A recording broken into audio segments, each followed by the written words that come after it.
Biz ailecek yaklaşık 60-70 sene önce buraya geldik.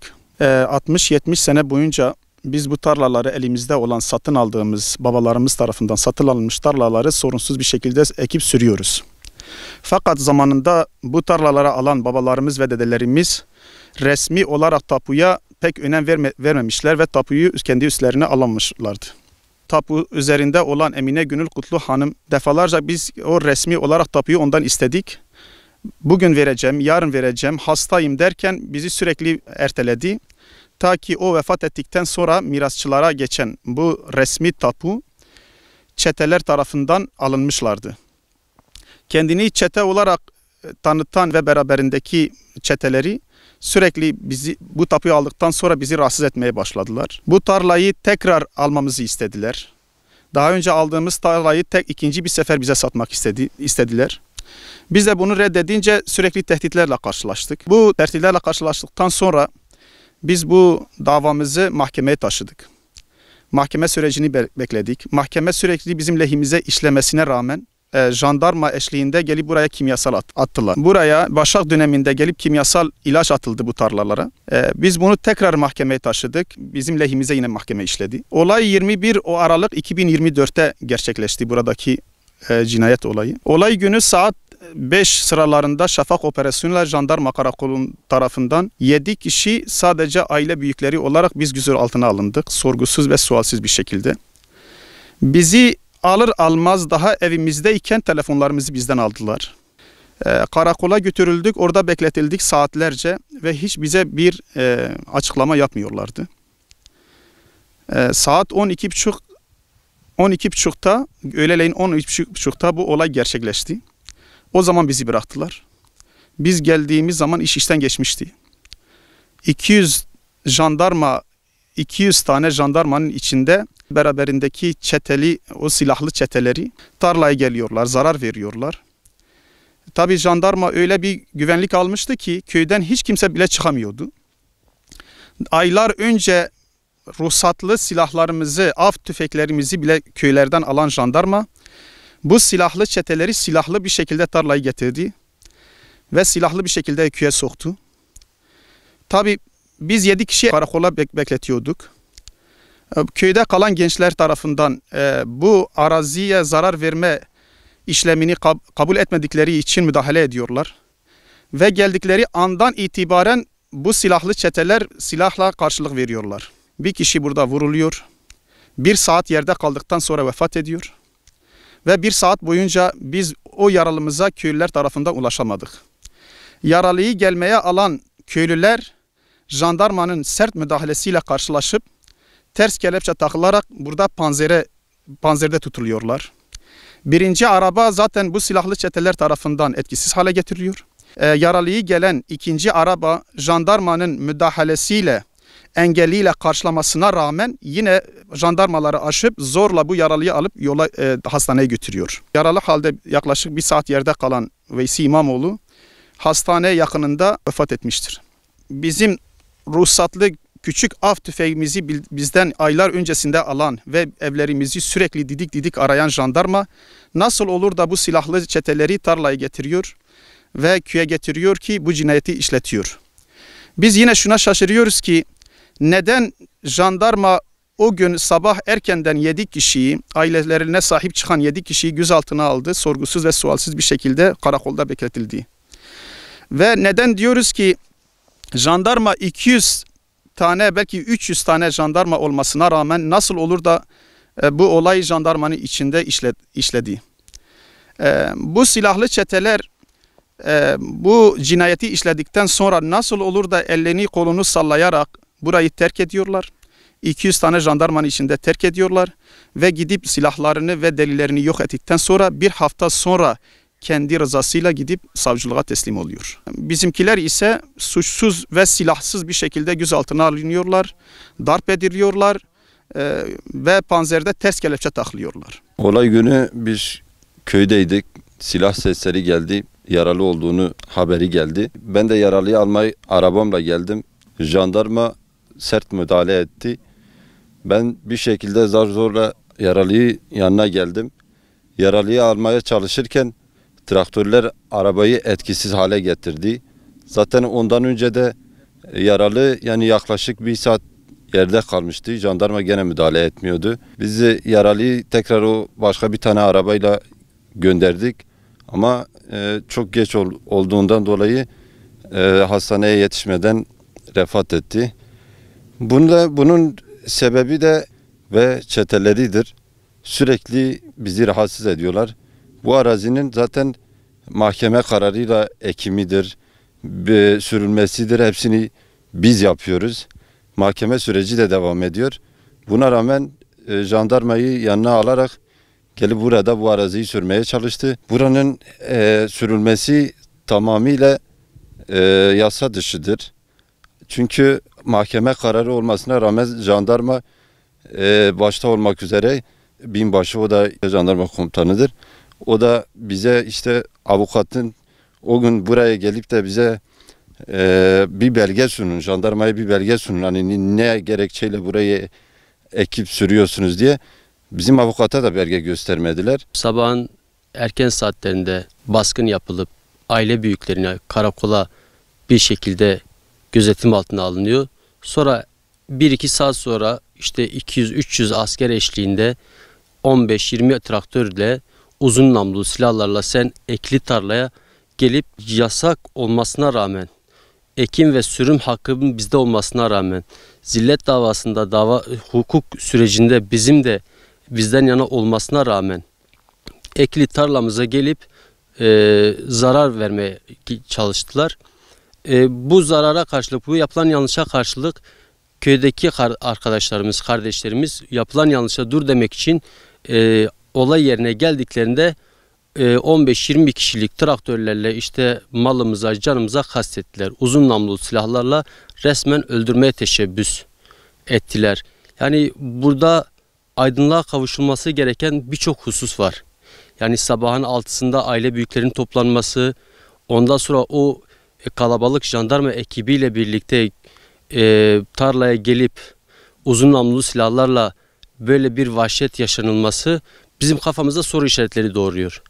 Yani özellikle bu jandarma ve askeri arkasına alan yaptığı bu vahşetin hesabını sormasını istiyoruz. Cezasız kalmamasını istiyoruz. Yani devlet büyüklerimizden, ilgili makamlarımızdan ricamız şudur ki yapılan bu zulmün bir an önce durdurulması ve bu yaptıkları zulme karşılık en ağır şekilde cezalandırılmasını istiyoruz. Şimdi bu süreçten sonraki endişelerimiz zaten bir defaatle biz ekip sürüp biçiyoruz. Geçen sene, birkaç sene önce geldiler, ekili tarlamıza yine asker eşliğinde, asker desteğiyle gelip kimyasal ilaç atıp onca emeğimizi heba ettiler. Bu sene de aynı şekilde yine asker eşliğinde gelip ekli tarlamıza zarar verdiklerinde bu sefer canımıza kastettiler, canımızı aldılar. Yaralılarımız var. Bunun hesabının sorulmasını istiyoruz ve bundan sonraki süreçte de bunların kökünden çözülmesini istiyoruz. Yani biz yarın öbür gün yine tarlamıza zarar verilmeyeceğinden nereden emin olabiliriz? O tarla malımızı, mülkümüzü artık geçtik. Köyde yine asker eşliğinde canımıza kast edilmeyeceğinden nasıl emin olabiliriz? Endişemiz odur ki hem malımız hem canımızın hukuk devletinde güvende olmasını istiyoruz. Bir ikinci endişemiz şudur ki bir mafya, arazi mafyasıdır ve yandaki çetelerle birlikte parasal gücünü kullanarak yani bir şekilde o cezaevinden çıkmasından endişe ediyoruz. Yani değil ki biz, binlerce insan da vardır ki o parasal gücünü kullanarak zulmetmiştir. Devletimizden ricamız şudur ki onun bu yaptığı zulmü, bu yaptığı haksızlığa karşılık olarak serbest kalmasını istemiyoruz. Gereken en ağır cezayı alsın ve parasal gücünün kullanılmadan cezaevinde cezasını çekmesini istiyoruz. Şimdi Pir Hüseyin köyündeki taşınmazlar tüm bir köyü kaplayan geniş alana sahip taşınmazlar, susuz tarla niteliğinde. 2 kere toplulaşma görmüş taşınmazlar, parsel numaraları güncellenmiş. Zamanında tapu döneminde müvekkiller, yani Parçacı ve İmamoğlu ailesi, şu an köyde ikamet etmekte olan aileler bu taşınmazları satın almış, daha sonra kullanmaya başlamış. Bunu satan taraf da biliyor, bunun mirasçıları da biliyor. Yaklaşık 50 yıl husumetsiz olarak, nizasız olarak bu taşınmazları kullanmışlar. Köyler işte köyde taşınmazları var, ekim yapmışlar. Geçim kaynakları bu tarlalardır. Son 5 yıldır taşınmazların tapuda sahibi görünen kişi Emine Gönül Kutlu isimli bir şahıs vefat ettiğinden dolayı taşınmazlar 3 tane mirasçısına geçmiş. Bundan sonra taşınmazların mirasçılara geçmesinden sonra Emine Gönül Kutlu vefat etmeden önce resmiyette tapu devrinin geçirilmesi için müvekkillere söz vermiş. Müvekkiller de tapunun zaten kendilerine ait olduğunu gerçekte kağıt üstünde de düzeltilmesi talebiyle mirasçılarla görüşmüş.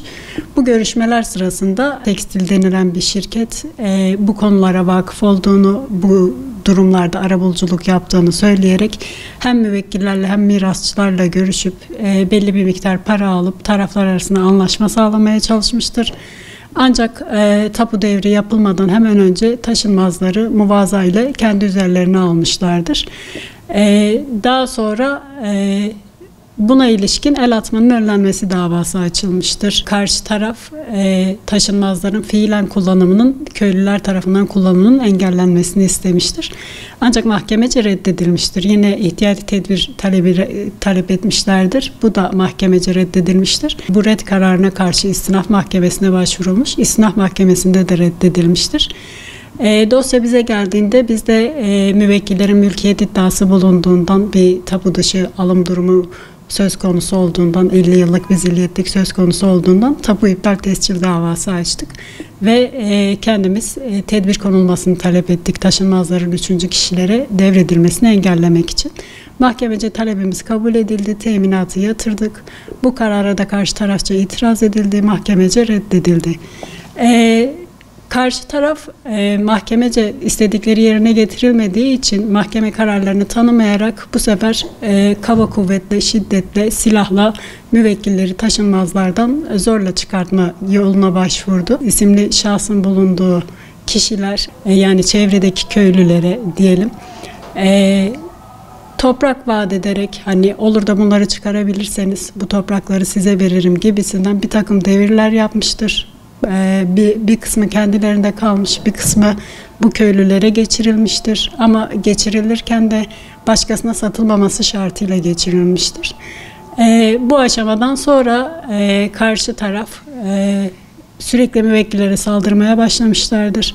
İşte sürekli bir tehdit durumu söz konusudur. Ayrıca fırsat buldukça arazinin kendisine de zarar vermeye başlamışlardır. Örneğin daha önce yani idari makamlar yanıltılarak, gerçeği yansıtmayan tapu kaydı kullanılarak arazide ilaçlama yapılacağından bahisle araziye gelinmiş, araziye kimyasal dökülmüş ve müvekkillerin tüm yıl emek vererek ürün elde ettiği buğdaylar kullanılmaz hale getirilmiştir. Araziye ciddi bir zarar verilmiştir. Buna ilişkin olarak mala zarar verme dosyası açıktır. Bilirkişi raporu alınmıştır. Zarar miktarı tespit edilmiştir. Dosya hala derdesttir. Yine aynı şekilde Lokman Parçacı isimli müvekkilimize bir kahvenin önünde arazi meselesinden dolayı silahlı saldırı yapılmıştır. Ve bunun da davası derdesttir. Karşı taraf tutuklanmıştır. Hala sürüyor davası. Daha sonra yani sonuç alamadıklarından dolayı saldırı miktarını arttırmışlardır. Genelde bunu idari makamları yanıltarak yapmışlardır. En son yine idare yanıltılarak 21 Aralık günü taşınmazlara geliniyor. Taşınmazlardan bir gün önceydi Müvekkillerden özellikle aile büyüğü olan kişiler, sözü dinlenen kişiler, yani oluşabilecek bir saldırıda soğukkanlı davranabilecek, kavgayı engelleyebilecek kişiler suni bir, yani yapay bir ortam yaratılmak suretiyle jandarmaca evlerinden alınıyor sabaha karşı 5 civarında. Yani evleri de karakola ortalama 10 dakika mesafede, yerleri yurtları belirli olan köylüler. Buna rağmen alınıyorlar. Daha sonra telefonları kendilerinden alınıyor. Avukat talep etmelerine rağmen avukat talepleri gelmiyor yerine. Telefonları uçak moduna alınıyor ve öğle saatlerine kadar bu aile büyüğü dediğimiz kişiler karakolda tutuluyor. Daha sonra ifadeleri alınıyor. İfadeleri, her birinin ifadesi en fazla 2-3 dakika sürüyor. Çünkü olaya ilişkin bilgileri yok. Olayda gerçeği yansıtmıyor kanımızca. Müvekkillerin aile büyükleri içerideyken, karakoldayken, yani kendilerine olay bile anlatılmazken dışarıda jandarma yolları kapatıyor. Yollara kirpi denilen araçlar yerleştiriyor, zırhlı araçlar yerleştiriyor. Her 100 metreye bir jandarma personeli yerleştiriyor.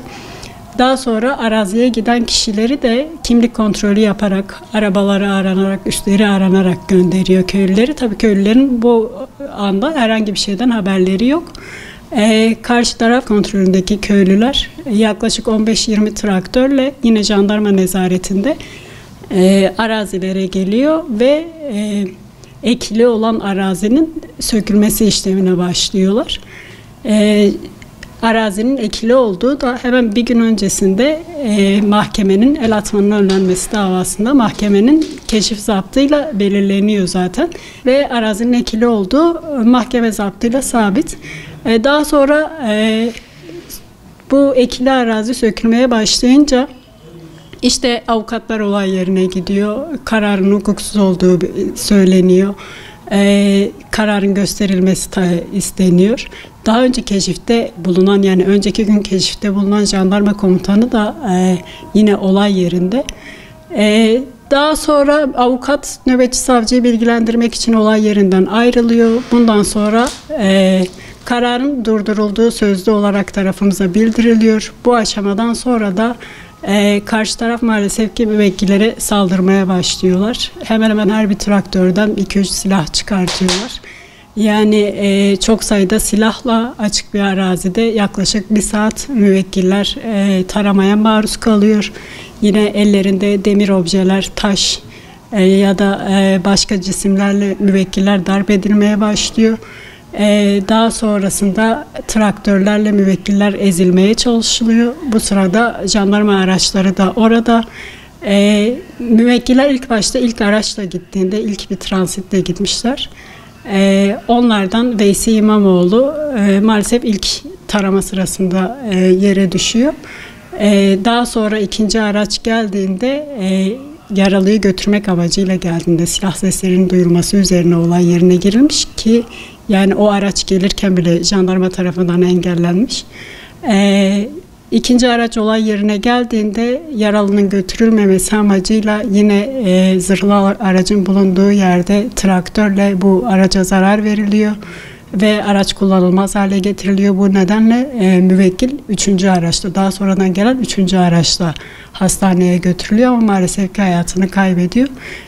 Yine ikinci araçla gelenler araçtan indiği gibi tekrar taranmaya devam ediyor. Olay yerinde bir araç kalıyor çünkü bizim müvekkiller yaralıları almaya çalışırken jandarma da müvekkilleri derdest ediyor. Bizim müvekkilleri, silahsız olan müvekkilleri kelepçeyle tarlada tutuyor. Akşam saat 8 civarına kadar tutuyorlar.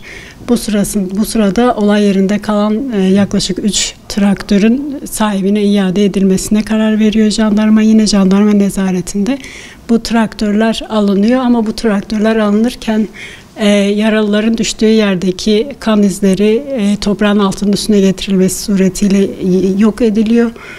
Aynı şekilde olay yerinde olan ikinci araç, kullanılmaz hale gelen araç tekrar jandarmanın yanında çarpılarak pert hale getiriliyor. Daha sonra bu 3 traktör olay yerinden ayrılıyor. Biz olayda jandarmanın da taraflı davrandığı kanaatindeyiz müvekkillerimizin beyanına göre. Çünkü karşı taraf çok sayıda silahlı olay yerine geliyor. Olay toprak arazide, tarlada gerçekleşiyor. Yani traktörle kaçmaları mümkün değil. Zırhlı araçların bulunduğu yerde, her 100 metrede jandarmanın bulunduğu bir yerde. Olay yerinde derdest edilmiyorlar. Jandarma yanı başlarında olmalarına rağmen yine karşı tarafa herhangi bir zor kullanma durumu olmuyor. Ateş kesmeleri yönünde bir uyarı gerçekleşmiyor. Kelepçelenmiyorlar. Yani uzaklaşmalarına da izin veriyorlar. Yani uzaklaşmaları, bu nedenle birçok delilin de yok edildiğini düşünüyoruz. Olay sebebiyle birçok silahın kayıp olduğunu düşünüyoruz. Karşı taraftan yaklaşık 15 kişi tutuklandı. Şu an cezaevinde.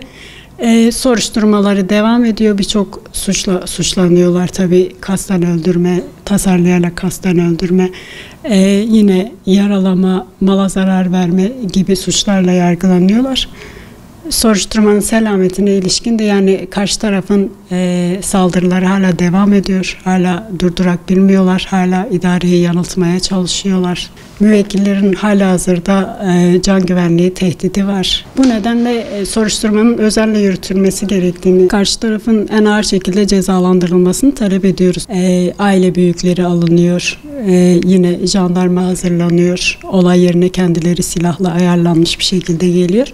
Bir planlama olmadan bunun olması mümkün değil. Çünkü çok sayıda 15-20 tane insanın her birinin ayrı ayrı silahlanması, bir saldırı durumunda buna ikna edilmeleri önceden konuşulması gereken şeyler. Bu nedenle bir plan dahilinde işlendiğini düşünüyoruz. Amaçlarının da her bir köylüyü öldürmek olduğunu düşünüyoruz. Yani bir yerde tabiri caizse toplu katliam yapılması amaçladıklarını düşünüyoruz. Eylemleri de buna yöneliktir. Şimdi biz müvekkillerin beyanıyla, olaya birebir şahit olan müvekkillerin beyanıyla olayı biliyoruz. Ve dışarıdaki gözlemimizle jandarmanın taraflı davrandığı kanaatine varıyoruz. Şuradan varıyoruz. Bir suç işlendiği zaman jandarmanın silah kullanma yetkisi vardır. Önleme yetkisi vardır.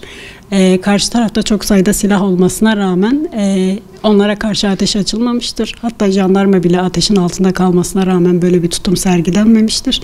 Traktörler jandarmanın kontrolünde gidiyor. Açık bir alan olduğu için silahların saklanabileceği bir alan yok. Bu nedenle silahların traktörle gittiği kanaatine varıyoruz.